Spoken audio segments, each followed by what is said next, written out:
Well, most of you have probably heard already about Mike Cason from My Philippine Journey.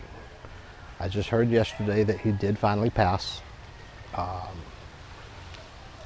Because of his health, it comes as no surprise, but it's always hard to hear when you lose a friend.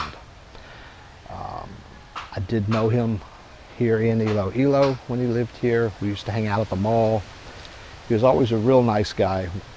One thing everyone has said is he's one of the good ones. There are a lot of expats out here causing hate and discontent and getting drunk and getting in trouble and giving us all a bad name, and he certainly was not one of those.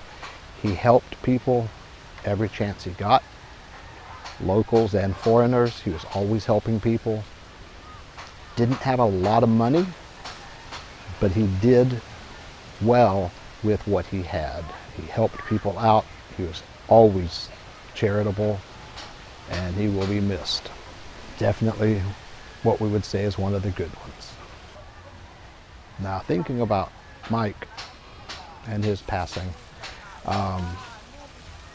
kind of makes me start thinking about others. I've been here 7 years and had so far 3 friends die. Now, as we get older, that just kind of happens. Some of us outlive our friends, some don't. But I think as expats, we tend to be not as healthy, perhaps. I think here we have, it's very relaxing, and I like the Philippines, but the air is not as good. The health care is not as good. The food quality is not as good. I mean, there's a lot you can look at that are not conducive to good health.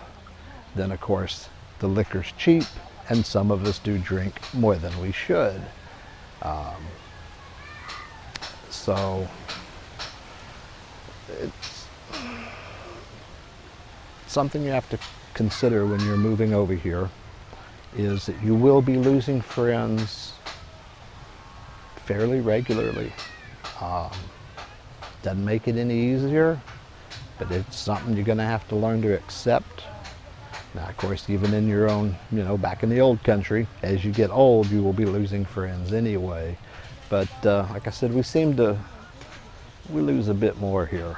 Seems like our the percentages seem to be skewed a bit. One of the things I had to decide because of my health issues was, did I want to go for quantity of life or quality of life? And sometimes quality is better than quantity. Using Mike as an example, he had the heart problems. When he had his heart operation, they told him he was down to less than 30% of his heart. The rest was atrophied. The only thing that would save him is a heart transplant. He knew he wasn't going to get one here, but he also knew he wasn't going to get one in the US. Just wasn't going to happen. So he had to think about it.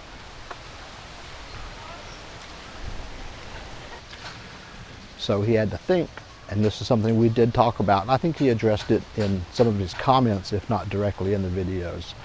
But he and I talked about it some, and it was that you're on limited time. You want to spend it here with his girlfriend, or back in the US by himself, with better organic foods and medicines and cleaner air and water. You might live a little bit longer, but would it be worth it? So at some point you may be faced with the quantity over quality question, and that is something everyone has to answer for themselves. I have chosen quality over quantity. I don't know that life is shorter here, but I kind of think it will be. But even the rooster's having a good time, right? Yeah, you got to do what's right for you. Mike and I kind of got here around the same time. I got here little before him, not quite a year before he did, and we hung out at the mall quite a bit. We had a good time. He was always really friendly. Like I said, he was always helping people. You know, we'd be talking and he'd be telling about a foreigner he helped with some medical problems, or some locals he helped out. He was always helping, doing charity work. He was a good guy, and that's, yeah, I was very sorry to hear of his passing. My condolences to any of his friends and family. We did spend some time together here in Iloilo, so I do consider myself one of his friends. We were not terribly close, but we knew each other pretty well. And he will be missed by everyone that knew him and all the people whose lives he helped.